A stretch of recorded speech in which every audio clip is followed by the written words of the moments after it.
అందరికీ నమస్కారం అండి. నేను మీ రాధిక. కార్తీక మాసంలో 12వ రోజు కార్తీక మహాపురాణంలో 12వ రోజు పారాయణము ఈరోజు తెలుసుకుందాము. అత్రి మహాముని ఇలా చెప్తూ ఉన్నారు. అగస్త్య, కార్తీక మాస శుక్ల ద్వాదశిని హరిబోధిని అంటారు. ఆ ఒక్క పర్వతిథి వ్రతాచరణం చేస్తే అన్ని తీర్థాలలోనూ స్నానం చేసినా, అన్ని విధాలైన యజ్ఞాలను ఆచరించినా కలిగే పుణ్యం ప్రాప్తిస్తుంది. విష్ణువు పట్ల, ఏకాదశి పట్ల భక్తిని కలిగిస్తుంది. సూర్య చంద్ర గ్రహణ పర్వాల కంటే గొప్పది, ఏకాదశి కంటే 100 రెట్లు మహిమాన్వితమైనది అయిన ఈ ద్వాదశి నాడు ఏ పుణ్యం చేసినా, పాపము చేసినా అది 1,000,000 రెట్లుగా పరిణమిస్తుంది.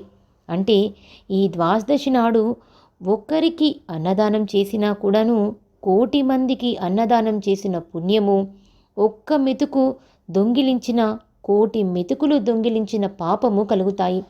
ఒకవేళ ఏ రోజుకైనా ద్వాదశి గడియలు తక్కువగా ఉన్న పక్షంలో ఆ స్వల్ప సమయమైనా సరే పారణకు ఉపయోగించాలే కానీ ద్వాదశి దాటిన తర్వాత పారణం పనికిరాదు. అంటే ఎవరైతే ఏకాదశి రోజు ఉపవాసం ఉంటారో వాళ్ళు ద్వాదశి గడియలు దాటకముందే పారణ చెయ్యాలి అని చెప్తూ ఉన్నారు. పుణ్యాన్ని కోరేవారెవరైనా సరే ఏ నియమాన్నైనా అతిక్రమించవచ్చును కానీ ద్వాదశి పారణను మాత్రం విసర్జించకూడదు. ఏకాదశి తిథి నాడు ఉపవాసం ఉండి మరునాడు ద్వాదశి తిథి దాటిపోకుండా పారణ చెయ్యాలి. తద్వారా కలిగే శ్రేయస్సుని శేషశాయి చెప్పాలే గాని శేషుడు కూడా చెప్పలేడు. ఇందుకు ఉదాహరణగా నీకు అంబరీషుని కథను చెప్తాను విను అంటూ ఇలా చెప్తూ ఉన్నారు. ద్వాదశి వ్రతాచరణ తత్పరుడు పరమ భాగవోత్తముడు అయిన అంబరీషుడు అనే మహారాజు ఒకానొక కార్తీక శుద్ధ ఏకాదశి నాడు ఉపవసించి మరునాడు ద్వాదశి ఘడియలు స్వల్పంగా ఉన్న కారణంగా తిథి దాటకుండానే పారణ చెయ్యాలి అనుకున్నాడు. అదే సమయానికి దూర్వాస మహర్షి వచ్చి ఆనాటి ఆతిథ్యంలో తనకు కూడా భోజనమును పెట్టవలసినదిగా కోరాడు. అంబరీషుడు ఆయనను ద్వాదశి పారణకు ఆహ్వానించాడు. తక్షణమే దుర్వాసుడు స్నానాద్యనుష్ఠానార్థం నదికి వెళ్ళాడు. అలా వెళ్ళిన ఋషి ఎంతసేపటికి మళ్ళీ రాకపోవడంతో అంబరీషుడు ఆతృతపడ్డాడు. ఆ రోజున ద్వాదశి గడియలు చాలా తక్కువగా ఉన్నాయి. కాలాత్రిగమనం కాకుండా పారణ చేసి తీరాల్సి ఉంది. అతిథి వచ్చే వరకు ఆగడం గృహస్థ ధర్మం, దానిని వదలలేడు. ద్వాదశి దాటకుండా పారణ చేయడం ఈ వ్రతస్థ ధర్మం, దీనిని వదులుకోలేడు. అదీగాక ద్వాదశి వ్రతాన్ని ఉల్లంఘించినవాడు విష్ణు భక్తిని విసర్జించిన వాడవుతాడు. ఏకాదశి నాడు ఉపవాసం చేయకపోతే ఎంత పాపము కలుగుతుందో ద్వాదశి నాడు పారణ చెయ్యకపోతే అంతకు రెట్టింపు పాపం కలుగుతుంది. అంతేకాదు, ఒక్క ద్వాదశి పారణాతిక్రమణ వల్ల ఆనాటి వ్రతఫలంతో పాటుగానే అంతఃపూర్వం చేసిన 12 ద్వాదశి పారణల మహాపుణ్యం కూడా హరించుకుపోతుంది. జన్మజన్మాంతర పుణ్యబలం క్షీణిస్తుంది. అన్నిటికన్నా ముఖ్యంగా ద్వాదశ్యతిక్రమణము వలన విష్ణు విరోధతి భీతి ఏర్పడుతుంది. అంటే విష్ణువుకి మనము కోపాగ్నులమవుతాము, విష్ణు భక్తిని విసర్జించిన వాళ్ళమవుతాము అని చెప్తున్నారు. అందువల్లే ప్రాణావసానమైనా సరే ద్వాదశి పారణ చేయడమే కర్తవ్యం. తద్వారా సంక్రమించే బ్రాహ్మణ శాపం వల్ల కల్పాంత దుఃఖమే కలుగునుగాక. దూర్వాసాగమనానంతరం కన్నా ద్వాదశి తిరోగమనాత్పూర్వమే పారణ చేసి హరిభక్తిని నిలుపుకున్నట్లయితే కలగబోయే కష్టాలను ఆ కమలనాభుడే కడతేరుస్తాడు. ఇలా తన మనస్సులో ఒక నిర్ణయానికి వచ్చి కూడా ధర్మవర్తనుడైన ఆ అంబరీషుడు ద్వాదశి పారణార్థం తనను పరివేష్టించి ఉన్న వేద విధులకు తన ధర్మ సందేహాన్ని తెలియజేశాడు. అంబరీషుని సమస్యను వినిన వేదస్వరూపులైన ఆ విప్రులు అంటే ఆ బ్రాహ్మణులు క్షణాల మీద శృతి స్మృతి శాస్త్ర పురాణాదులన్నింటినీ కూడాను మననం చేసుకుని, మహారాజా, సర్వేశ్వరుడైన ఆ భగవంతుడు సమస్త జీవుల యందున జఠరాగ్ని రూపంలో ప్రక్షిప్తమై ఉంటున్నాడు. ఆ జఠరాగ్ని ప్రాణవాయువు చేత ప్రజ్వలింపజేయబడటం వలననే జీవులకు ఆకలి కలుగుతుంది. దాని తాపమే క్షుత్పిపాస బాధగా చెప్పబడుతూ ఉంది. కాబట్టి యుక్తాహారం చేత ఆ అగ్నిని పూజించి శాంతింపజేయడమే జీవలక్షణం. జీవులచే స్వీకరించబడే భక్ష్య భోజ్య చోష్య లేహ్యరూప అన్నాదులను వారిలోని అగ్ని మాత్రమే భుజిస్తున్నాడు. జీవులందరిలోనూ ఉన్న జఠరాగ్ని జగన్నాథ స్వరూపము కనుకనే తన ఇంటికి వచ్చినవాడు శూద్రుడైనా చండాలుడైనా సరే ఆ అతిథిని వదిలి గృహస్థు భోజనం చెయ్యకూడదు. అటువంటి స్థితిలో బ్రాహ్మణుడే అతిథిగా వస్తే అతనిని విసర్జించడం అధమాధమని వేరే చెప్పనక్కర్లేదు కదా.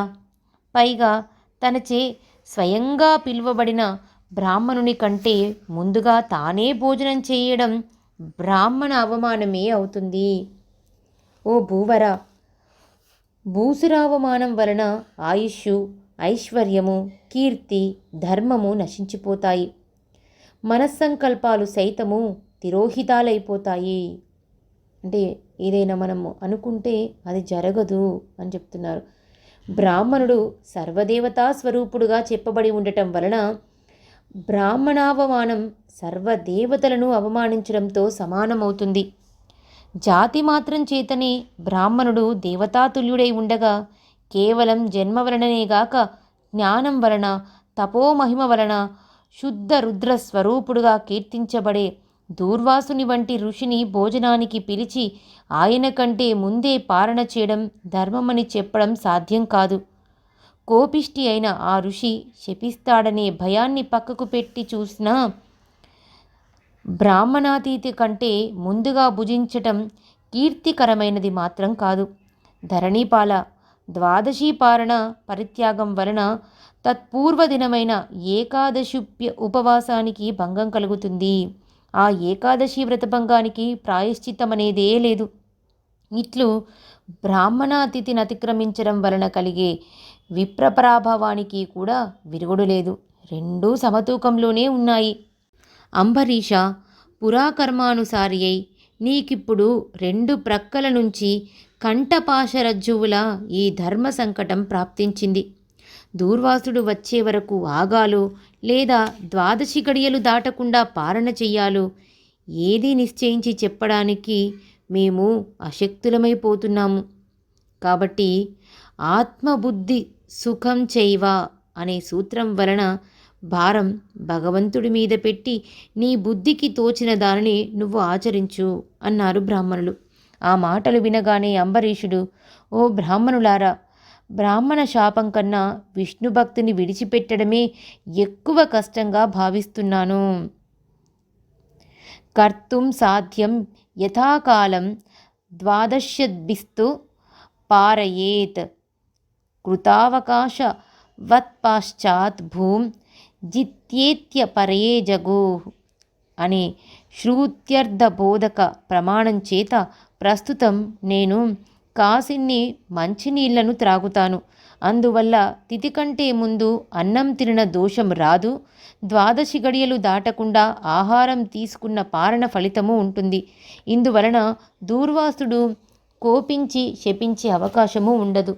నా జన్మాంతర పాపము నశిస్తుంది. ఇదే నా నిర్ణయము అని అన్నాడు. అలా అంటూ వారి ఎదుటనే రవ్వంత జలపానం చేశాడు. నోటి దగ్గరి నీటి పాత్రను ఇంకా నేల మీద పెట్టనైనా లేదు. అదే సమయంలో అక్కడ అడుగు పెట్టాడు దూర్వాసుడు. చేతిలో జలపాత్రతో ఉన్న రాజుని చూడగానే జరిగిందేమిటో గ్రహించేశాడు. చూపులతోనే కాల్చేస్తాడా అన్నట్లు చురచురా చూశాడు.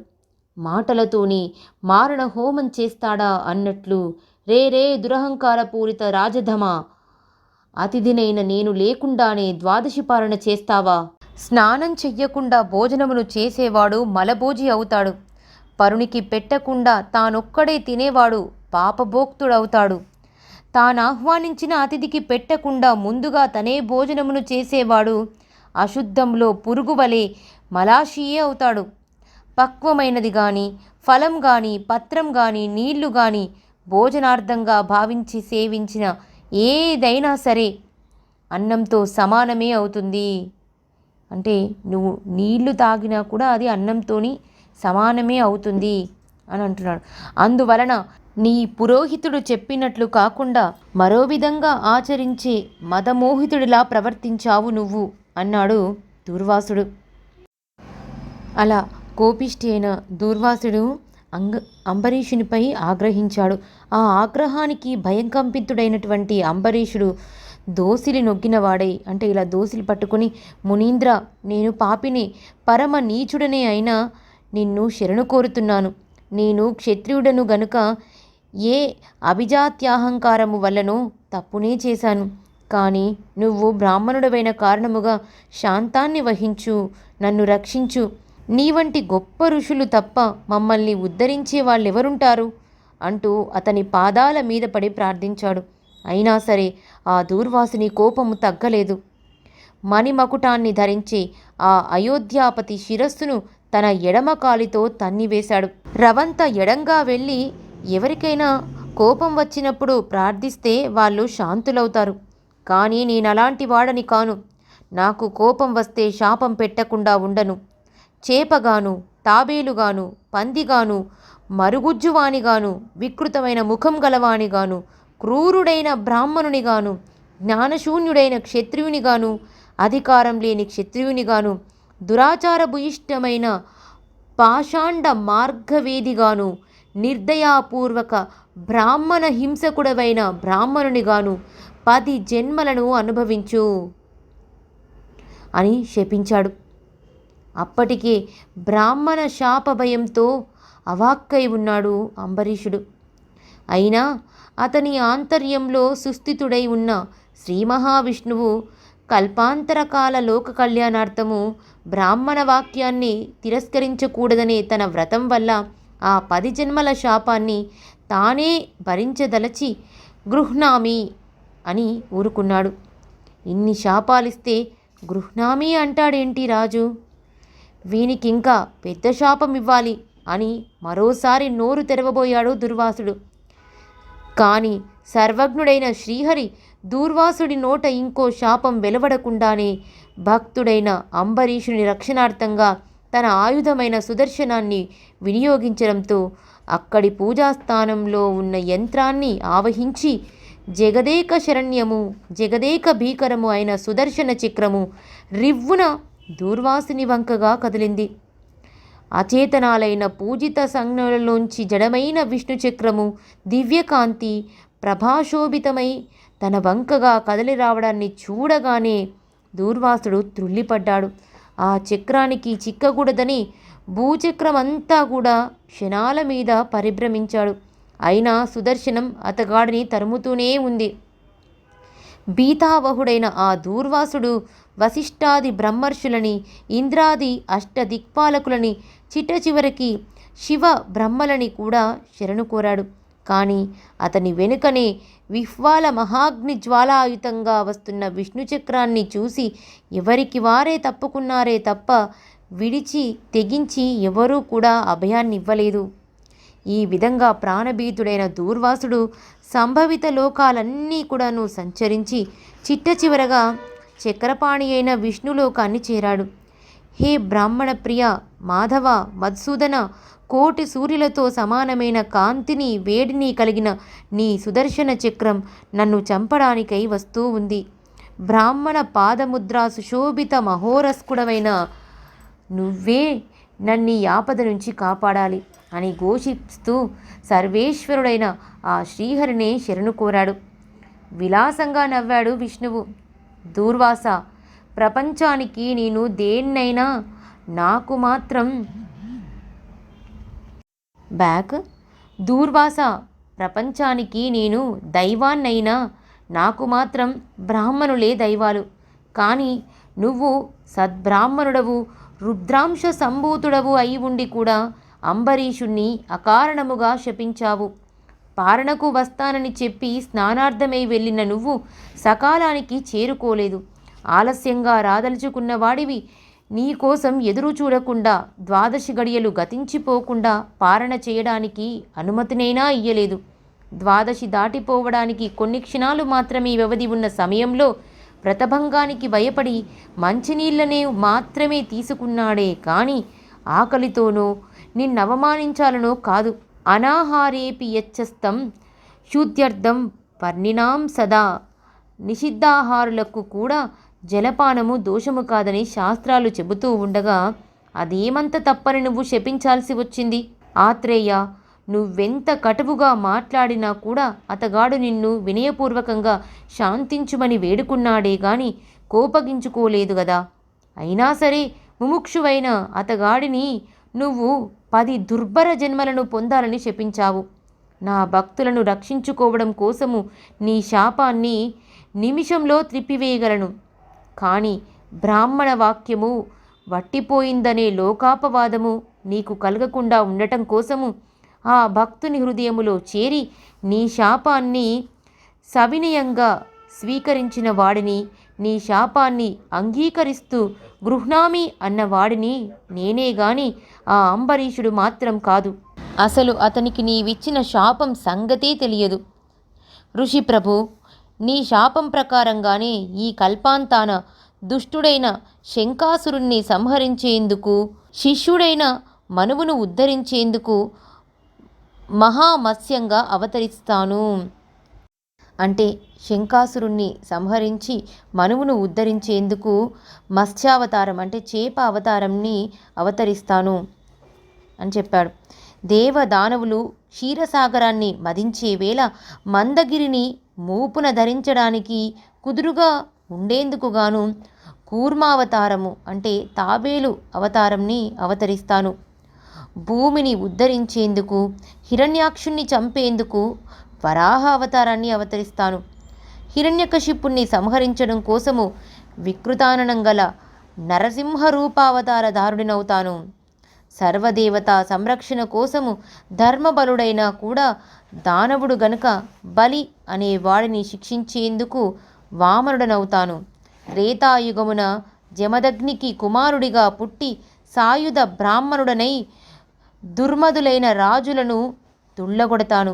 రావణ సంహారార్థమై ఆత్మజ్ఞాన శూన్యుడనైన అంటే నేనే భగవంతుడిననే దానిని మరచిపోయిన మాయామానుష విగ్రహుడనైన దశరథ రామునిగా అవతరిస్తాను. ద్వాపరంలో జ్ఞానిని బలవంతుడను అయి ఉండి కూడా రాజ్యాధికారం లేకుండా రాజుకు తమ్మునిగా కృష్ణునిగా జన్మిస్తాను. కలియుగారంభాన పాపమోహము కొరకు పాషాండమత ప్రచారకుడనై బుద్ధుడనే పేరున పుడతాను. ఆ యుగాంతాన శత్రుఘాతకుడనైన బ్రాహ్మణునిగా ప్రభవిస్తాను. దూర్వాస, నా ఈ దశావతారాలను, ఆయా అవతారాలలోని లీలలను ఎవరు వినినా చదివినా తెలుసుకున్నా వారి పాపాలు పటాపంచలైపోతాయి. ధర్మానానా విధా వేదే విస్తృత నరజన్మానాం దేశకాల వయోవస్థ వర్ణాశ్రమ విభాగశః. దేశ కాల వయోవస్థలను బట్టి వర్ణాశ్రమాలను అనుసరించి ధర్మము అనేక విధాలుగా వేదముచే ప్రవచించబడి ఉంది. అటువంటి వివిధ విధి ధర్మాలలోనూ కూడా ఏకాదశి నాడు ఉపవాసము, ద్వాదశి దాటకుండా పారణము అనేవి విశ్వజనీనంగా భావిస్తున్నాయి. అటువంటి వైదిక ధర్మాచరణను చేసినందుకు గాను నువ్వా అంబరీషుణ్ణి శపించింది చాలక తిరిగి మరో ఘోర శాపమును ఇవ్వబోయావు. బ్రాహ్మణుడవైన నీ వాక్యాన్ని సత్యము చేయడము, భక్తుడైన ఆ రాజును కాపాడుకోవడము రెండూ నా బాధ్యతలే గనుక పునః శపించబోయే నిన్ను నివారించడానికే నా చక్రాన్ని నియమించాను అని విష్ణుమూర్తి అన్నారు. మిగతా అధ్యాయంని రేపటి పారాయణంలో తెలుసుకుందాము. ఈ వీడియో కనుక మీకు నచ్చినట్లయితే లైక్ చేయండి, షేర్ చేయండి. ఇంకా ఎవరైనా నా ఛానల్ని సబ్స్క్రైబ్ చేసుకునే వాళ్ళు ఉంటే వెంటనే సబ్స్క్రైబ్ చేసుకోండి.